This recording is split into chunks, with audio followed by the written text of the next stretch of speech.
2 वर्ष होत आहेत आणि 2 वर्षाच्या दरम्यान कशा पद्धतीनं फसवणुकीचं काम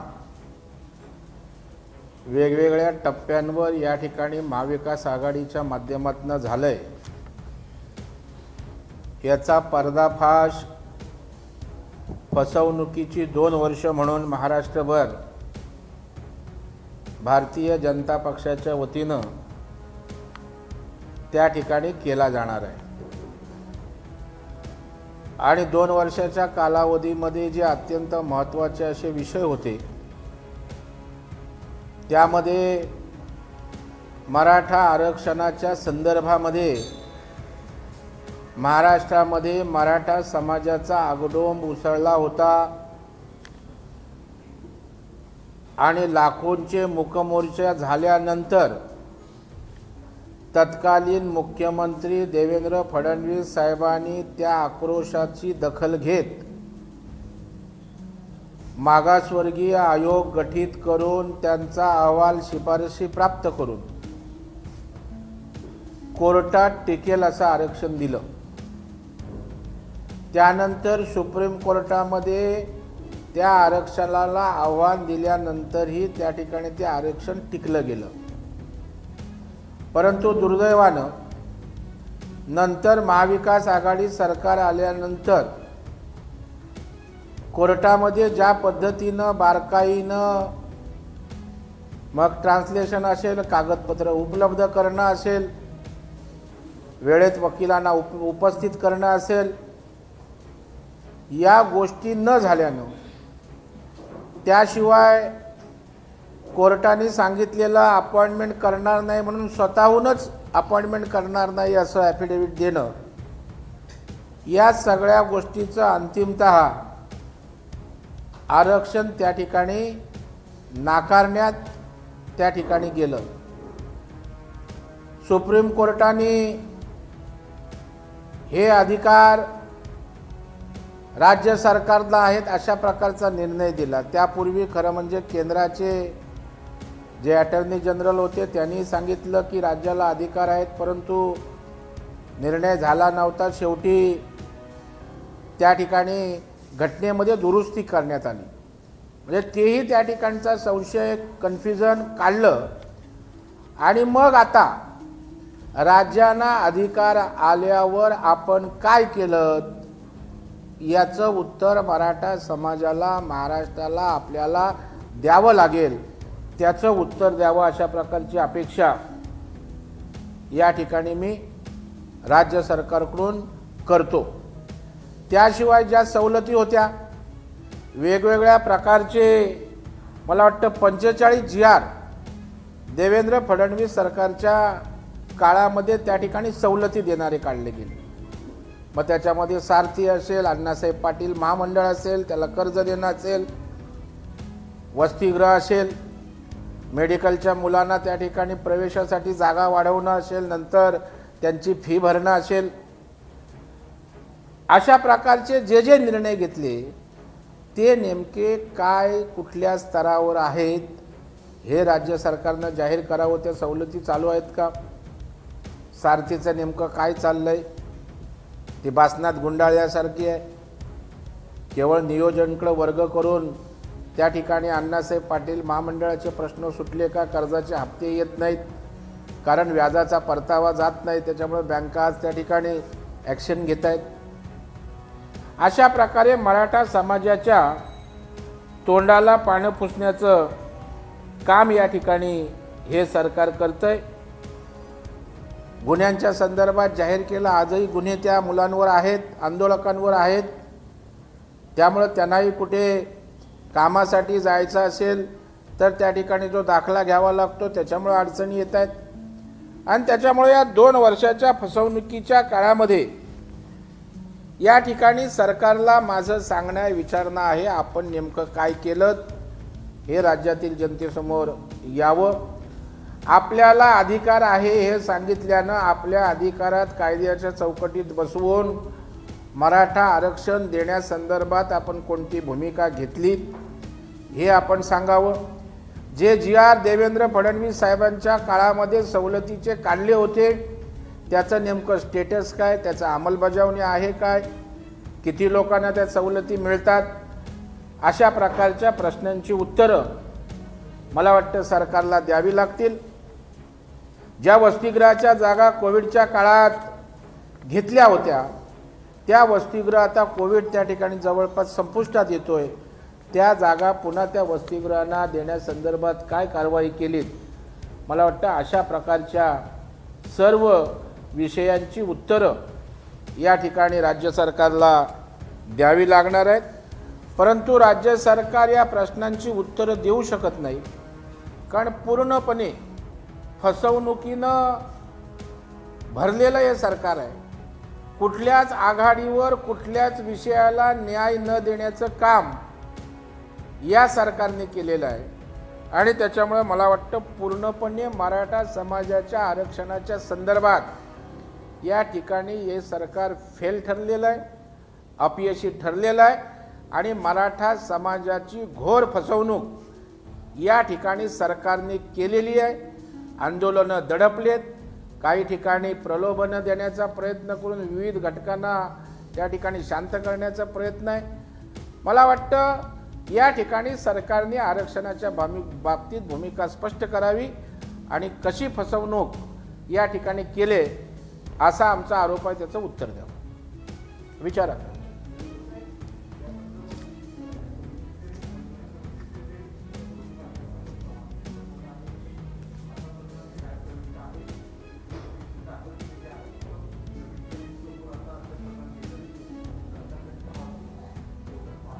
मला वाटतं न्यायप्रविष्ट सांगून तुम्हाला मराठा समाजाची फसवणूक करता येणार नाही. न्यायप्रविष्ट आहे तर आपण प्रेझेंट करा, इंटरव्हेंट पुन्हा करा, पुन्हा रिओपन करा. आणि आपल्याला अधिकार दिल्यानंतर शेवटी सरकार कायदा बनवू शकतो, कायद्याच्या चौकटीत निर्णय घेऊ शकतो, न्याय देऊ शकतो आणि कोर्टात त्या ठिकाणी सबमिट करून आपल्याला आवश्यक त्या गोष्टींची मुवमेंट आपण करू शकतो. परंतु नकटीच्या लग्नाला 16 विघ्न तसं आपल्याला त्या ठिकाणी करायचंच नाही. आणि त्याच्यामुळे 100 कारणं सांगता येतात. देवेंद्र फडणवीस साहेबांच्या काळामध्ये मोर्चांना अकराळ विक्राळ स्वरूप प्राप्त झालं होतं. देवेंद्रजींनी कशा पद्धतीनं मराठा आरक्षणाचा विषय हाताळला हे महाराष्ट्रानं पाहिलं आहे. शेकडो बैठका केल्या, निर्णय केले, कोर्टात टिकणारं आरक्षण दिलं. स्वतः जातीनं बारकाईनं न्यायालयीन सर्व गोष्टीत लक्ष घालून त्या ठिकाणी सजगतेनं सतर्कतेनं आरक्षण दिलं होतं. आणि या दुर्दैवी या सरकारच्या निष्क्रियतेमुळे, दुर्लक्षपणामुळे, बेफिकिरीमुळे या ठिकाणी आरक्षण घालवून बसले आणि मराठा समाजाची घोर फसवणूक केलेली आहे.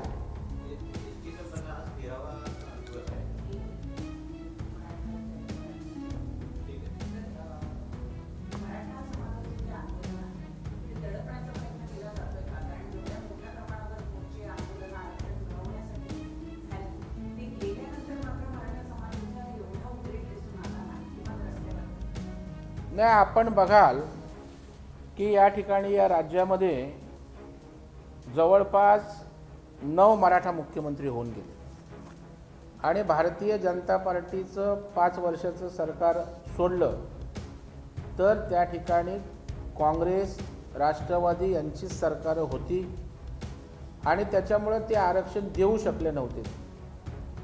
आणि देवेंद्र फडणवीस साहेब मुख्यमंत्री असताना उद्रेक झाला, उत्स्फूर्त उद्रेक होता. परंतु या ठिकाणी तोच उद्रेक नंतर दिसला नाही, कारण सरकारनं या ठिकाणी वेगवेगळ्या पद्धतीनं मराठा समाजाचंही आंदोलन त्या ठिकाणी दडपलं, हे म्हणणं सत्य आहे. आणि तशा पद्धतीनं आज मराठा समाजाला काही प्रलोभनं, अण्णाभाऊ पाटील मंडळातनं हे करतोय, सारथीचं ते सुरू आहे, असं त्रोटक गोष्टी त्या ठिकाणी देण्याचा आभास निर्माण करायचा, घोषणा करायची, प्रत्यक्षात कृती नाही. आणि मराठा समाजाला त्या ठिकाणी कन्फ्यूज करत, एका ठिकाणी कन्फ्यूज, प्रलोभनं आणि दुसऱ्या बाजूला दबाव, अशा पद्धतीनं मराठा समाजाच्या जीवावर नेतृत्व करणारे आज त्या ठिकाणी सत्तेत असतानाही दुर्लक्ष करतायत. ही खेदाची गोष्ट आहे.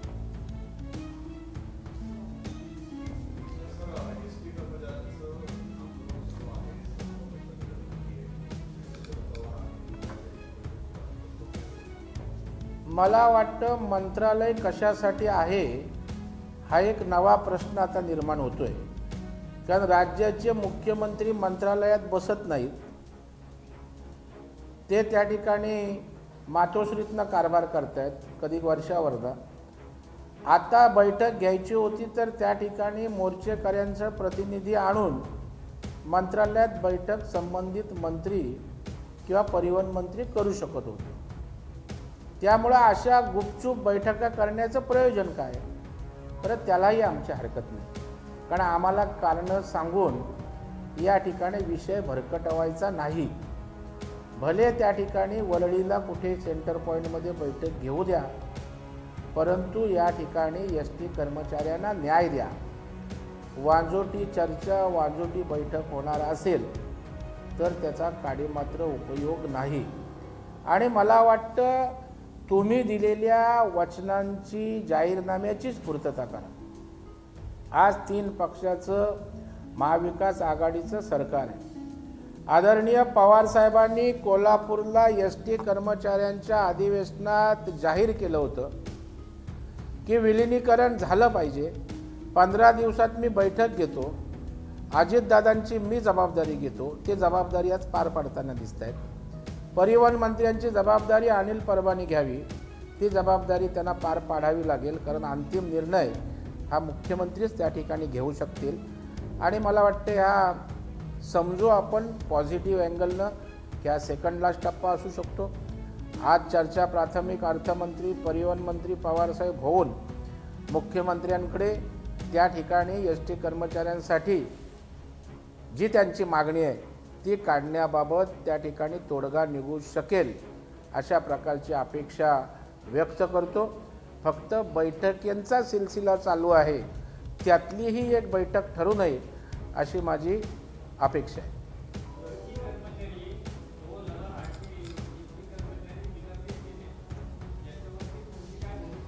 सर्वप्रथम माझी आजच्या बैठकीत पवार साहेबांना विनंती असेल की आपल्यावर विश्वास महाविकास आघाडी सरकारवर जर कर्मचाऱ्यांचा राहायला पाहिजे असेल तर आज पहिली बैठक आपण करताय. आपण ताबडतोब सर्वांचं निलंबन जे केलं आहे, सेवा समितीच्या नोटिसा दिल्या आहेत, त्या मागे घ्या. म्हणजे कर्मचाऱ्यांनाही त्या ठिकाणी विश्वास वाटेल की तुम्ही एक पाऊल खरंच पुढे टाकले. उपमुख्यमंत्री अजितदादा म्हणाले की तुम्ही 2 पावलं मागे घ्या, आम्ही 2 पावलं मागे घेतो. माझं म्हणणं मागे जाण्यापेक्षा तुम्ही 2 पावलं पुढे टाका, आम्ही 4 पावलं पुढे येऊ.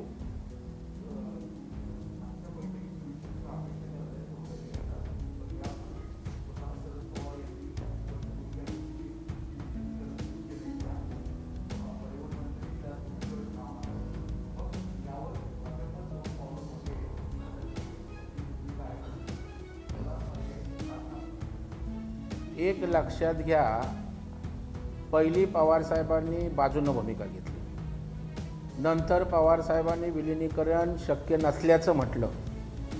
परंतु आपल्या देशामध्ये लोकशाहीचा रेटा, लोकशाहीची ताकद काय आहे हे त्या ठिकाणी शेतकरी आंदोलन, जरी शेतकऱ्यांच्या हिताचा कायदा होता तरीही शेतकऱ्यांच्या आंदोलनाचा सन्मान करून पंतप्रधान नरेंद्र मोदी साहेबांसारख्या नेतृत्वानं त्या ठिकाणी आपली 3ही कायदे मागे घेतले. मग त्या ठिकाणी त्यावेळेला वक्तव्य केलं गेलं संजय राऊत साहेब की आपण मन की बात उशिरा का होईना ऐकलीत. मग आता तुम्ही जन की बात ऐका कर्मचाऱ्यांची. तुम्ही सांगताय की एवढे बळी गेले नसते. मग राऊत साहेब, पवार साहेब, आणखी एसटी कर्मचाऱ्यांचे किती बळी पाहिजे? आणि त्याच्यामुळे मला वाटतं आपल्या बदलत्या भूमिका असतात हे महाराष्ट्राने पाहिलं आहे. आणि पवारसाहेबांचा तोच अंदाज खरा ठरू द्या. पवारसाहेब बोलतात त्याच्या वेगळं होतं आणि त्याने विलिनीकरण होणार नाही सांगितलं म्हणजे विलिनीकरण कदाचित करण्याला ते सपोर्ट करतील.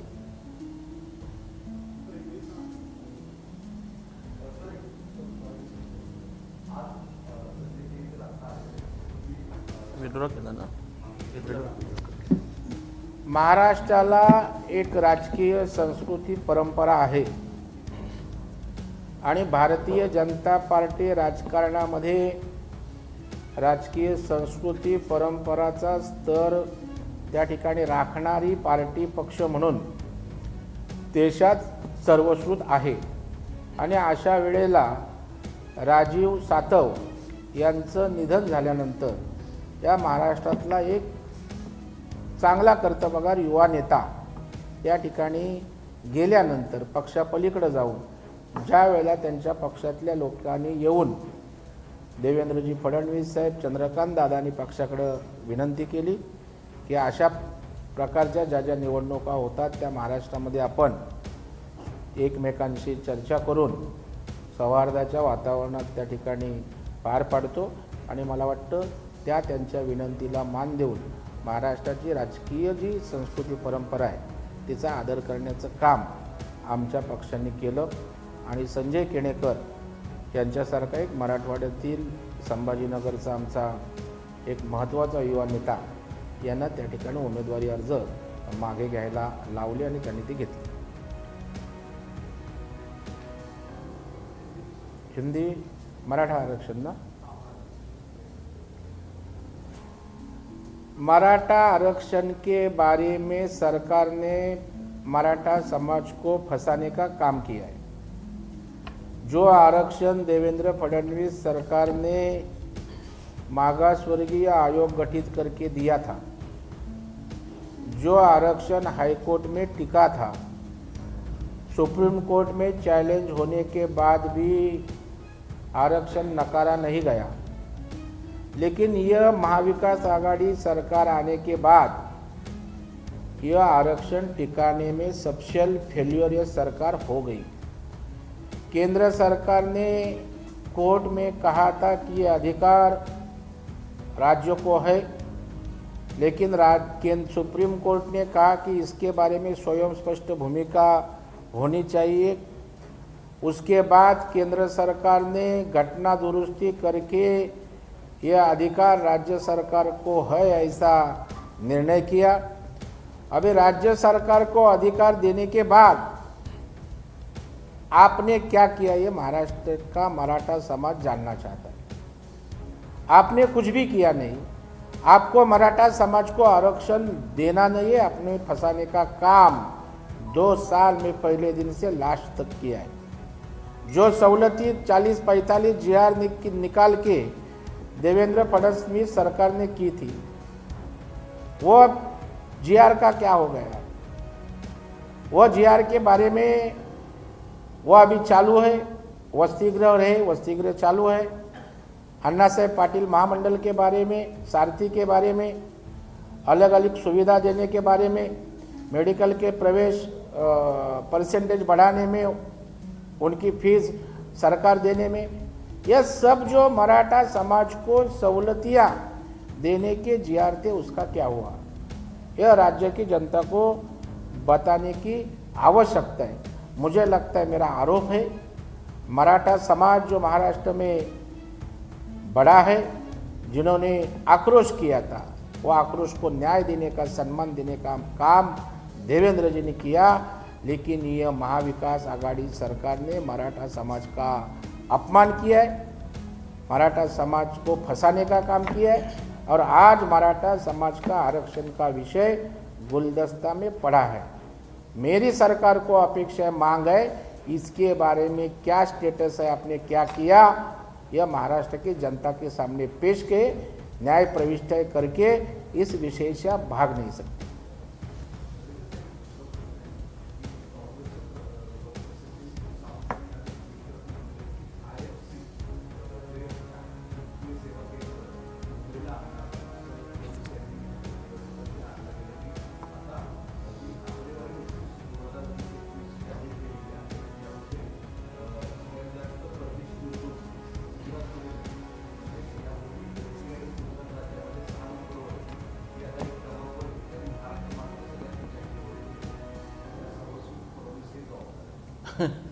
मला वाटतं सचिन सावंत प्रमुख प्रवक्ते न झाल्यापासून थोडेसे प्रसारमाध्यमापासून लांब होते.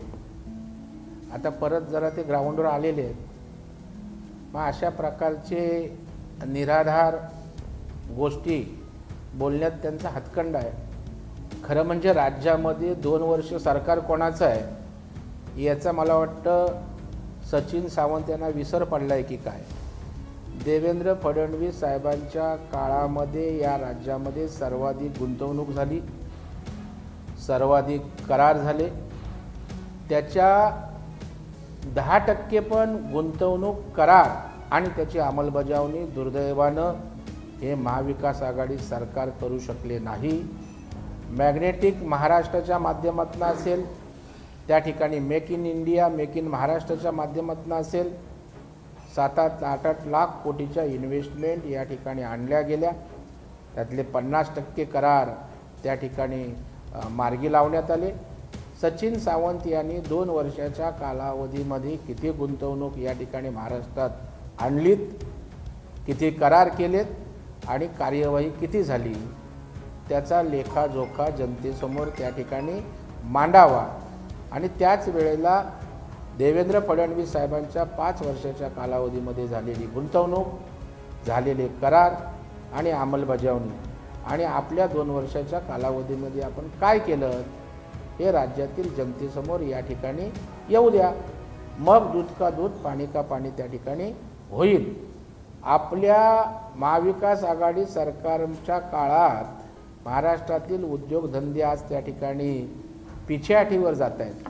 त्याचा दोष त्या ठिकाणी केंद्र सरकारला देत आहे. अरे राज्य सरकारचं 3 पक्षाचं सरकार आहे, राज्यात लक्ष घाला ना. केंद्रात पंतप्रधान नरेंद्र मोदी सक्षम आहेत, भक्कम आहेत, जागतिक स्तरावर देशाला पुढे नेत आहेत. परंतु आपल्या 3 महाविकास आघाडीच्या पक्षांमध्ये समन्वय नसल्यामुळे जगात माहीत आहे, देशात माहीत आहे की हे सरकार अस्थिर आहे, उद्या राहील की नाही याची शंका आहे. आणि कुठलाही उद्योगपती गुंतवणूक करत असताना अस्थिर सरकारमध्ये गुंतवणूक करत नाही. स्थिर सरकार असेल तर गुंतवणूक करतो. हे सरकार आळवावरच्या पाण्यासारखं त्या ठिकाणी अस्थिर आहे आणि त्यामुळे गुंतवणुकीवर परिणाम होत असतो.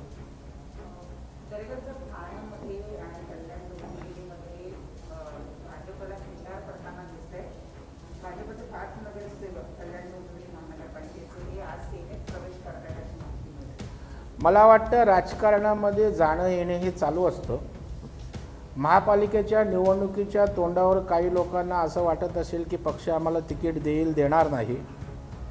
आणि अशा वेळेला मग जे असुरक्षित असतात ती लोक दुसरा आश्रय शोधत असतात. त्यातनं काही लोकांचा प्रवेश होत असतो.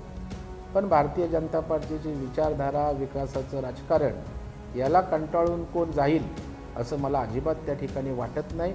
आणि राजकारणामध्ये ये जा चालू असते, त्याच्यामध्ये त्याच्या मागचा उद्देश आणि भावना महत्त्वाची. आज राज्यभर आंदोलन केलं जाते भाजपच्या वतीनं मालेगाव, नांदेड आणि अमरावतीमध्ये झालेल्या आपली काय प्रतिक्रिया? सातत्यानं असं म्हटलं जात आहे, काल फडणवीस यांच्या पत्रकार परिषदेत नंतर सुद्धा असं म्हटलं जातं की भाजपचेच लोक जे आहेत ते अमरावती अशांत करण्याचा प्रयत्न करतात. मला वाटतं या ठिकाणी महाविकास आघाडी सरकार उघडं पडलं आहे. काल देवेंद्र फडणवीस साहेबांनी अमरावतीचा दौरा केल्यानंतर जे प्रश्न पत्रकार परिषदेच्या माध्यमातून विचारलं त्याचं नीट उत्तर राज्य सरकारकडून दिलं गेलं नाही. कुठलीही हिंसाचार घटना अप्रिय आहे, होऊ नये, शांतता राहावी ही सर्वांची इच्छा असते. तर भारतीय जनता पार्टी तर शांतताप्रिय पक्ष आहे. 13 तारखेच्या घटनेवर कारवाई होत असताना ती योग्य रीतसर व्हावी त्यावरही दुमत नाही. परंतु 12 तारखेच्या घटनेचं काय? जी घटना त्रिपुराला घडल्यानंतर महाराष्ट्रात हिंसाचार, जाळपोळ, दगडफेक करण्याचं कारण काय याचं उत्तर कोण देत नाही. त्यावेळेला हजारोच्या संख्येनं जनसमुदाय रस्त्यावर आला. संघटितपणे आपलं पोलिसांचं इंटेलिजन्स फेल्युअर असल्याचं खुद्द यशोमती ठाकूर बोलले. त्याचं काय? मग इंटेलिजन्सचं, पोलिसांचं, सरकारचं फेल्युअर होतं की जाणीवपूर्वक दुर्लक्ष केलं होतं याचंही उत्तर देऊ शकत नाहीत. 12 तारखेच्या घटनेला दुर्लक्षित करून 13 तारखेच्या घटनेची चौकशी किंवा ज्या काही गोष्टी आहेत प्रक्रिया पूर्णच होऊ शकत नाही. 12 तारखेच्या घटनेच्या ॲक्शनला रिॲक्शन उत्स्फूर्त असेल, जरी ते समर्थनीय नसले तरी त्या ठिकाणी तुम्हाला तेवढ्याच घटनेला टार्गेट करता येणार नाही. दोन्ही घटना एकाच चष्म्यातून बघून जे या ठिकाणी दंग्याला कारणीभूत असतील त्यांवर कारवाई झाली पाहिजे. केवळ हिंदुत्ववादी जनता संघटना या टार्गेट करून कारवाई करणार असाल तर अजून त्या दृष्टीनं पडसाद उमटतील. देवेंद्रजींनी सांगितलं जेल भरो होईल, उग्र आंदोलन पुन्हा आम्ही करू एकतर्फी कारवाई केली तर.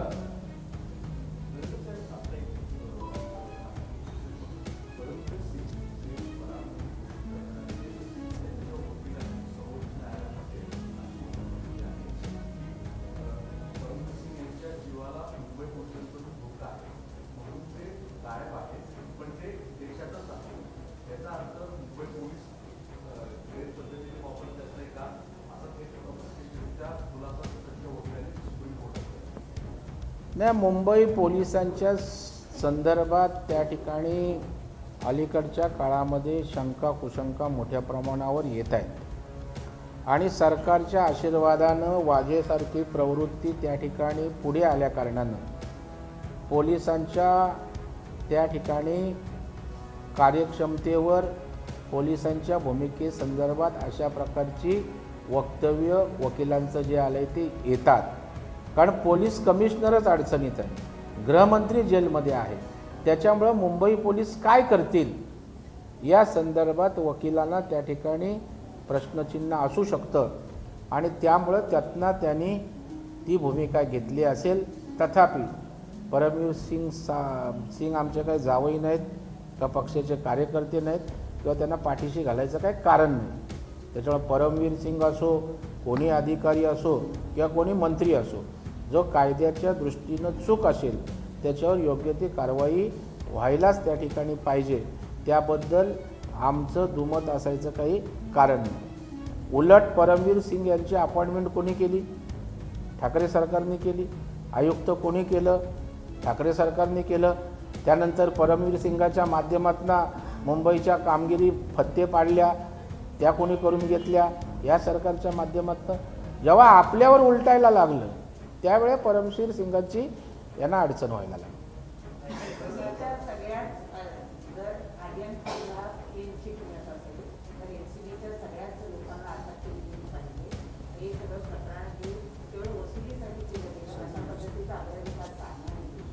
हे प्रकरण न्यायप्रविष्ट त्या ठिकाणी आहे आणि एक लक्षात ठेवा, अजून कुठल्या निर्णयाप्रत कोर्ट आलेलं नाही आहे.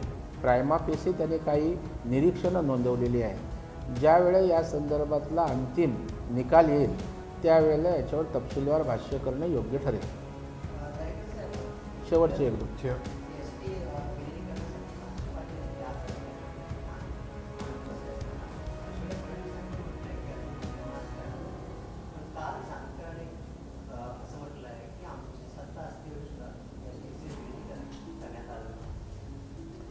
जाणकारांना वाटते महाराष्ट्रातले शेतकरी, महाराष्ट्रातील जनता मूर्ख आहे, त्याने हुशार व्हावं असं म्हटलं आहे. मला वाटतं आता महाराष्ट्रातले एस टी कर्मचारी हे शाणे झालेले आहेत. आतापर्यंत तुम्ही त्यांना मूर्ख समजत होता. त्याच्यामुळे जाणकारांनी हा शहाणपणा सरकारला सांगावा, कारण ते सरकारमध्ये होते, त्याच्यामुळे ते सरकारचा भाग होते आणि त्यावेळेला परिवहन खात्याकडून प्रस्ताव आणायचा असतो. परिवहन खातं त्या ठिकाणी शिवसेनेकडे होतं, दिवाकर रावतेंकडे होतं. त्यापूर्वीही परिवहन खातं या ठिकाणी शिवसेनेकडेच होतं. शिवशाही काळात, काँग्रेसच्या काळांमध्ये त्यांच्याकडे होतं. भारतीय जनता पार्टीकडे परिवहन खातं नव्हतं आणि त्यावेळेला अशा प्रकारचा आक्रोश एवढ्या प्रमाणावर नव्हता. एखादं आंदोलन एवढ्या टोकावर गेल्यानंतर सरकारने त्या भावनेतनं बघायचं असतं. आज 43 बळी गेलेले आहेत. त्यामुळे त्यावेळची परिस्थिती आताची परिस्थिती याच्यामध्ये फरक आहे. आणि ठीक आहे, आत्ता तुम्ही करा ना. आज तेच देवेंद्र फडणवीस साहेब तुम्हाला त्या ठिकाणी मार्ग सांगायला आहेत ना. मग आता त्यांनी नाही केलं, आम्ही नाही केलं, अशा प्रकारची एकमेकांवर चालढकल करू नये. आता थोडंसं ठीक आहे, गोपीचंद पडळकर नेतृत्व करत आहेत, त्यामुळे जानकर साहेबांना असं वक्तव्य करावंच लागणार आहे. कारण आज गोपीचंद पडळकरांच्या नेतृत्वावर कर्मचारी विश्वास ठेवत आहेत आणि तिथे पक्ष नाही, पक्षाचा झेंडा नाही. या दोन नेत्यांना त्या ठिकाणी कर्मचाऱ्यांनी त्या ठिकाणी नेतृत्व करायला बोलवले आणि होय आम्ही बळ देतोय ना, पाठबळ देतोय. आम्ही शय्यवादासाठी करत नाही, चिथावणीची आवश्यकता नाही. आणि ते काय लहान बाळं नाही आहेत ना एस टी कर्मचारी, त्यांना समज आहे ना.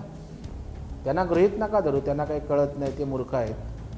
स्वतः शाणे आहोत आणि ते मूर्ख आहेत असं काही समजायचं कारण नाही. ते सगळे शाळे आहेत. शेवटचं 2.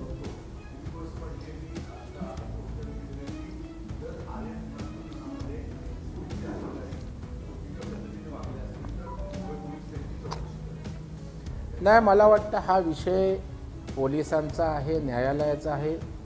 पोलिसांना असणारे अधिकार, कायद्याच्या चौकटीत त्यांना असणाऱ्या मर्यादा, कोर्टाचे अधिकार, या सगळ्या व्यवस्था आहेत. त्यामध्ये आम्ही वैयक्तिक मतं करून काय, उद्या जर दोषी असतील तर कारवाई होणार. पण दोषी नसतील आणि जबरदस्तीने कोण अडकवण्याचा प्रयत्न करत असाल तर कायद्यानं प्रत्येकाला संरक्षण दिलेलं आहे. ठीक आहे, ओके.